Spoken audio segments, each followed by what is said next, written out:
आइए प्रिय लोग, आज के वचन जो यीशु ने दृष्टांत कहा, बीज बोने वाला,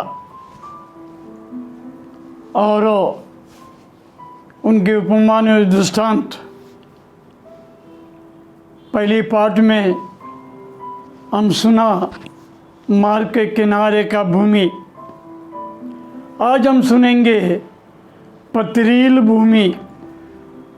अगर पथरील भूमि पर कुछ बीज बोया जाए वो तो उगेंगे मगर फल नहीं देंगे, वो सूख जाएंगे क्योंकि उसके जड़ सूख जाएंगे। इसके बारे में ये पार्ट नंबर 2 है।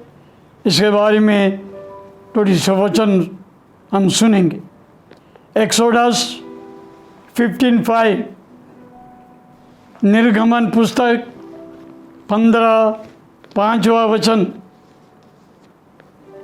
गहरे जल ने उन्हें ढांप लिया, वे पत्थर के समान गहरे स्थानों में वे डूब गए।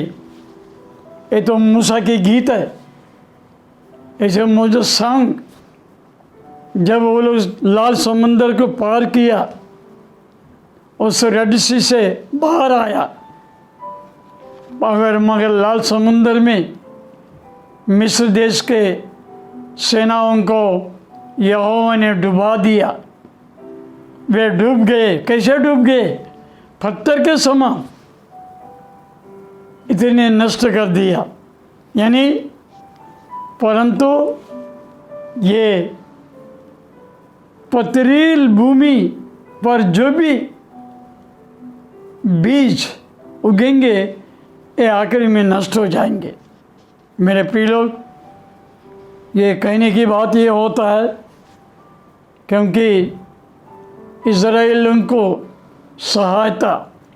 सहायक करने वाले यहोवा ने ये लाल समुद्र में एक कार्य कर दी। वे सब के सब पत्थर के समान डूबकर मर चुका है। और दूसरी वचन नंबर्स 35:22 और गिनती नामक पुस्तक 35वां अध्याय और 22वां वचन। परंतु यदि कोई किसी को बिना सोचे और बिना शत्रुता रखे ढकेल दे, या बिना घात या पत्थर से हो या किसी से हो फेंक दे, और इस बारे में मूसा ने सोच विचार करना चाहिए। क्यों कभी कभी हमारे हाथों से किसी की जान चली जाती है, पत्थरों से हो, कोई वस्तु से हो, परंतु मूसा से यहोवा कहा उसके लिए शरण नगर है, वहाँ भाग जाए। इसके बाद मूसा जो कहे वो हो जाएंगे। देखिए, कभी पत्थर से भी जान चली जाती है। छोटी से पत्थर से हो सकता है, बड़ा पत्थर से भी हो सकता है, परंतु एक बात है, पत्थरों से काम नहीं होती है, परंतु हमारी दिल पत्थर के समान नहीं होना चाहिए। हमारे दिल यीशु के समान, हमारी मन ईश्वर के समान होना चाहिए, ये आज कहता है। इसलिए अय्यूब का नामक पुस्तक 38 अध्याय और 30वां वचन सुने। मतलब जोएब 38 चैप्टर वर्स 30, जल पत्थर के समान जम जाता है और गहरे पानी की सतह जम जाती है। ये जो बात है, जो संभाषण है, जो बातचीत है, यहोवा अपनी बेटा अय्यूब से बातचीत हो रहे हैं। यहोवा ने पूछता है और उसे प्रश्न पूछने लगा। परमेश्वर अय्यूब को उत्तर कैसा दे? परंतु एलीहू ने यानी अय्यूब का मित्र ने अय्यूब को अपमान की। यहोवा ये भी कहता है, ईश्वर ये कहता है, ये कौन है, ये निकम्मा आदमी तुम्हें सिखाता है? सिखाने में उसका कोई हक नहीं, परंतु एक है, अय्यूब तूने बहुत वाद विवाद की, मुझे कोई गलती नहीं है, मैं गलती समझता हूँ, मैं सही समझता हूँ, मगर तूने थोड़ा सा ज़्यादा ही बोल दिया और मुझे उत्तर दो। अगर मुझसे भड़के हो तो मुझे उत्तर दो। उस मच्छी मगर को कोई अपनी धागा से बाहर खींचेगा? नहीं। ऐसा सब पूछते रहता है।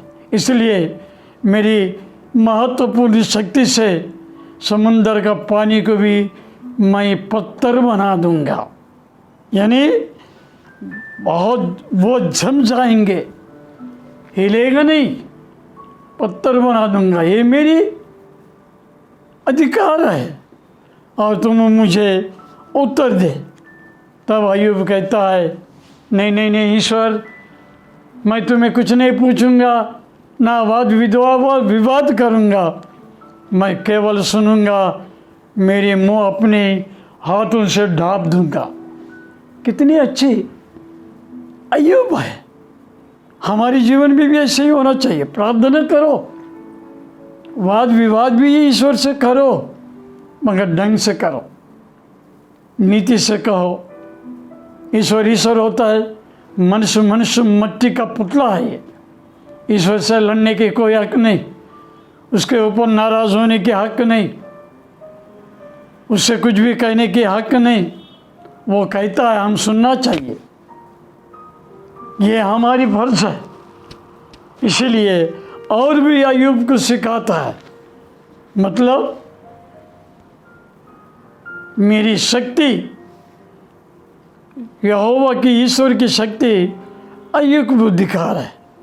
वैसे ही नीति वचन 24 अध्याय 31 वचन, नीति वचन 24 अध्याय 31 वचन, प्रोवर्ब्स 24 चैप्टर और 31 वर्ष। तो क्या देखा कि वह सब कहीं कटीले पेड़ भर गए उसके खेत में। किसके खेत में? आलसी के खेत में। उतना ही नहीं, वह अपना रहने के लिए और वह बिच्छू पौधा से ढक गई है।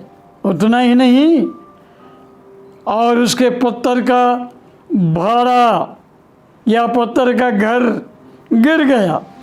यानी पत्थर, यानी अर्थ ये होता है वो मजबूती से रहे, मजबूती है, स्ट्रांग है।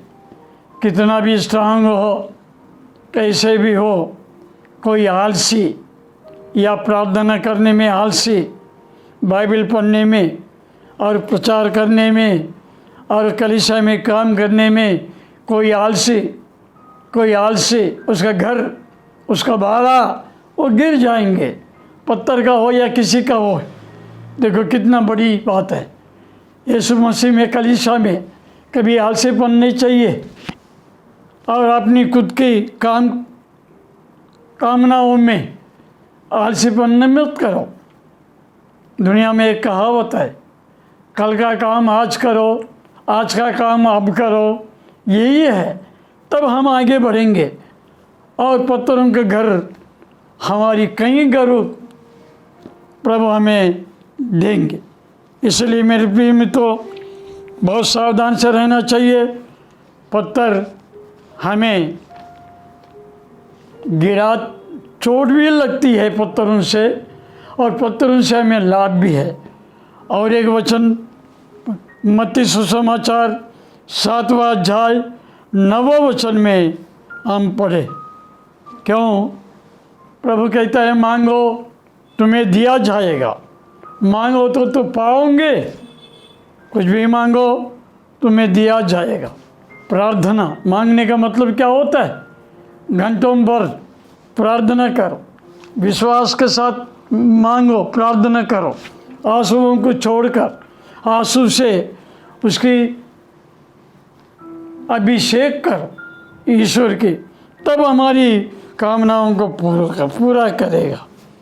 इसलिए कहता है, देखो कोई अगर माता पिता अपना बच्चे अगर रोटी मांगे उसे कोई पत्थर देगा? नहीं। मैं भी वैसा ईश्वर हूँ, तुम जो मांगे वही देता तुम्हें मिलेगा और पाओगे। प्रार्थना करो, ढंग से रहो, अच्छी तरह से रहो, पत्थर के मन नहीं, अच्छे मन से, दीनता के मन और ईश्वर के मन तुम रखो। इसलिए और प्रभु ने बहुत बड़ी अच्छी, तुम में से ऐसा कौन मनुष्य है कि यदि उसका कोई बच्चे रोटी मांगे वह पत्थर देगा? अगर मछली मांगे कोई शाम दिखा कर देगा? उतना ही नहीं, अरे इतने बुरे संसार में माँ बाप भी अपने बच्चों को अच्छी वस्तु देने जानते हो। वैसा ही यीशु कहता है, तुम्हारा स्वर्गीय पिता अपने मांगने वालों को अच्छी वस्तुएं क्यों ना देगा? वो देने वाला यीशु है। मेरे प्रिय मित्रों, बाइबल पढ़ते रहो और 4 सुसमाचार और बाकी गाना बजाना थोड़ा कम करो, नाचना कम करो। नाचने से शैतान खुशी होती है और प्रार्थना करने से और ईश्वर अपने ओर कान लगाता है, खुशियाँ में देंगे, हमारी प्रार्थनाओं का फल मिलेगा। कैसे भी हो, किसी तरह के हो, इसलिए बहुत सावधान से हमारे जीवन में यीशु के ओर फिरना चाहिए। कलीसिया में अच्छे मनों कर रहना चाहिए। कहीं लोग कलीसिया के बारे में अपना दिल पत्थर हो जाता है, कलीसिया को छोड़ देंगे, वैसे उनकी दिल पत्थर की होती है, मन, उसकी आत्मा पत्थर हो चुका है। ऐसे लोगों को कोई स्वर्गीय पिता ना उद्धारकर्ता बनेगा, कुछ नहीं बनेगा। उसे ये भी कहे, तू कौन है? तू कौन है? मैं एक पास्टर हूँ, मैं नहीं जानता। मैं एक नीति पुरुष हूँ, मैं नहीं जानता। क्यों? वे ईश्वर से दूर है। कई लोग रविवार को छोड़ देता है, अपने हृदय को पत्थर बना लेता है, परंतु यीशु में मिलकर कलीसिया से मेल मिलाप रखना वे जानते नहीं। उतना ही नहीं, आइए एक अच्छी लोक सुसमाचार 20वां अध्याय 18 वचन, लोक सुसमाचार 20:18, लूक 20:18। जो कोई उस पत्थर पर गिरे, जो मनुष्य विश्वासी उस पत्थर पर गिरेगा, वह चकनाचूर हो जाएंगे। अगर ना गिरे, जिस पर वह गिरेगा यानी वो पत्थर, उसको पीस डालेंगे। देखिए, संत पौलुस बहुत बड़ी सावधान के साथ उस रोमी कलीसिया से कहता है। क्यों? रोमी कलीसिया में थोड़ी सी घमंडी कि वे सब के सब धनवानी लोग हैं, और एशिया में और रोमा और नगर इतनी प्रसिद्धि है, उनकी प्रशंसा सारी संसार में गूंज उठती है। वहाँ धन भी है, अच्छे लोग भी है, उनकी बुद्धि भी है, वे सबके सब ज्ञानी हैं, वे अपने हाथों से अपनी बुद्धि से वो कुछ भी कर सकता है, इतने ज्ञानी लोग हैं। ऐसे कलीसिया लोगों को पंत पौलुस कहता है थोड़ा गड़बड़ी मत करो। क्यों?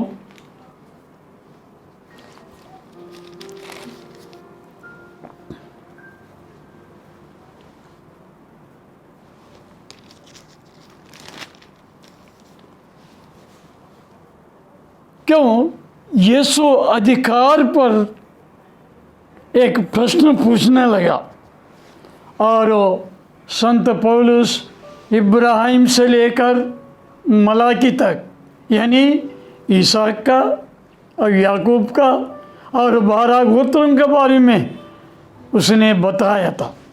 देखो, यीशु ईश्वर एक पत्थर के समान है, उससे केलवाड़ी मत करो, अपमान मत करो, उसी वचन से दूर मत रहो। वो एक सृष्टिकर्ता के समान भी है और ही है। ये हमारे विश्वास होना चाहिए। मेरे प्रिय लोग, बहुत बड़ी इस अर्थ को हम जानना चाहिए। कैसे जानना चाहिए? क्योंकि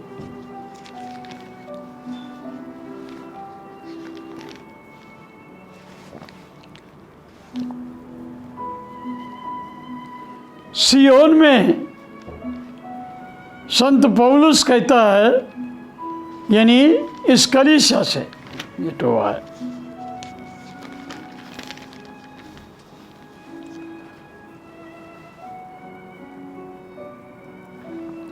जो मेरी प्रजा ना थी उन्हें मैंने अपनी प्रजा कहूँगा, जो मेरी बातों को सुने। क्योंकि परमेश्वर का क्रोध और उसकी दया भी है। जो सुनता है उस पर दया होगी, जो नहीं सुनता ईश्वर की क्रोध भड़केगा। अभी बोलिए, अभी कहिए, अभी समझ लीजिए, क्योंकि ईश्वर एक पत्थर के समान है। ऐसे पत्थर जो बहुमूल्य पत्थर है, नामुमकिन, यानी इस पत्थर से, यानी वचन, कलीसिया, वचन, बाइबल, हमारी अड़ोसी पड़ोसी, मित्रता, ये यीशु के लिए प्यारा होती है। इसलिए उससे दूर मत रहो, उससे लड़ाई मत करो, झगड़ा मत करो। कलीसिया का जो सिर है, कलीसिया के जो सिर है, यीशु क्रिस्त है। हम समझेंगे अगर उससे परंतु इज़राइली जो धर्म की व्यवस्था की खोज करते थे, उस व्यवस्था तक नहीं पहुँचे। सुनिए, इज़राइल ने अपनी यात्रा के 40 साल, परंतु कहीं बीच में ही कहीं लोग मर चुके। क्यों? व्यवस्था को पूरा सुना नहीं, और वो व्यवस्था को पूरा करने अपने मन नहीं लगाए। उनके हृदय पत्थर के समान हुआ। क्या खाएंगे, क्या पिएंगे, अरे ये देश को देखो, वो देश को देखो, हम ऐसे पड़े हुए लोग हैं, हम कैसे जिएंगे, ऐसे विचार करने लगे। मेरे प्रिय लोग, हमारे विचार ऐसे नहीं होना चाहिए। क्यों? अगर ईश्वर से हम दुश्मनी ले, क्या कहता है? ईश्वर एक बहुत बड़ी बल की पत्थर है। अगर ये पत्थर किसी के ऊपर गिरे, वे बहुत बहुत बहुत भयंकर रीति से मरेंगे। उतना ही नहीं, अगर पत्थर के ऊपर कोई गिरे, वो टुकड़े टुकड़े हो जाएंगे। देखिए, या पत्थर उसके ऊपर गिरे या पत्थर के ऊपर ये गिरे, वो टुकड़े टुकड़े हो जाएंगे, नष्ट हो जाएंगे। इसलिए संत पौलुस बहुत अच्छी तरह से उन्हें सुनाते रहा। आइए हम परमेश्वर के वचन को जाने, क्योंकि सियोन में एक दो प्रकार के पत्थर है। देखो, मैं सियोन में एक ठेस लगाने का पत्थर और एक ठोकर खाने की चट्टान रखता हूँ। जो उस पर विश्वास करेगा वह लज्जित ना होगा, ना टुकड़े टुकड़े होंगे, उतना ही लज्जित ना होगा, वो गिरेगा नहीं, वो बहुत बड़ी अच्छी तरह से बलवंत होकर रहेंगे। आज के वचन ही ये पथरील भूमि के बारे में ये दूसरी भाग है। आमीन। आइए हम प्रार्थना करें।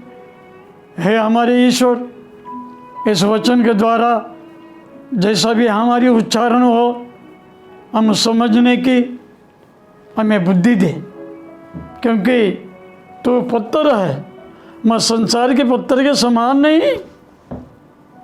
अगर तुझे कोई निंदा करे वे नष्ट हो जाएंगे। अगर तुम जिस पर क्रोध करते हो वे मरेगा। ऐसी तेरी वचन है प्रभु। हम विश्वास के साथ आगे बढ़े, इस वचन के द्वारा हमारी बुद्धि खुल जाए और हमें शक्ति सामर्थ्य दे। यीशु तेरे नाम में मांगते हैं, आमीन। God bless, best of luck.